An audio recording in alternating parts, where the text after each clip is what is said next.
5 बच्चे ने। यह बच्ची मेरे भरा दी है, माँ प्यो दा फौत हो गया। बच्ची जवान है, बच्ची यतीम है।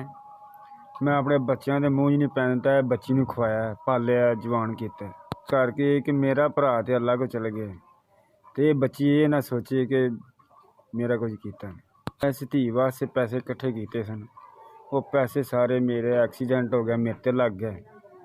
ते भैन भरा चाचे ताए कोई मेरा साथ नहीं देता। बच्ची का टाइम आ गया तो 7 दिन बाद निकाह बच्ची का, मेरी लत्त टुटी है, मैं कुछ नहीं कर सकता।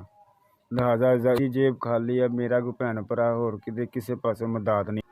चाचू मेरी हफ्ते बाद शादी है, मेरे ताई ने ताया ने बड़े परेशान ने ते तो सारी सारी रात रोंदे रहंदे ने। मैं इन्होंने कहा कि अगले साल मेरी शादी कर देना, लेकिन अगला घर चंगा है इस साडा ये सी जेन कि असीं कुछ ना कुछ दे के दूर ते पैसे बंदे दे अपने ते ला छड्डे, एक्सीडेंट हो गए।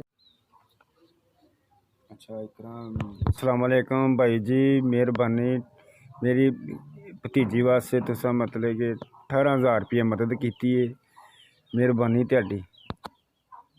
मदद के नाल भाईजान बड़ी मुश्किल आसान हुई है।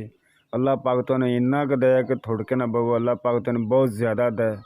अल्लाह पाक तुहानू इन्ना क दे, तुसी सदा गरीबां ते नेकियां करदे रहो। तो जिस भैन भरा भी की, अल्लाह पाक उन्होंने तंदुरुस्ती दे, अल्लाह पाक उन्होंने हज कराए, अल्लाह पाक उन्होंने बहुत ज़्यादा दे, इन्ना क दे कि थुड़के ना बहन। अल्लाह पाक यतीम बच्ची ते हथ रखा, अल्लाह पाक थानू खुश रखे, अल्लाह पाक हज कराए, अल्लाह होर दे, अल्लाह पाक इन्ना क रिज़क दे थानू, तुसी साम रखो।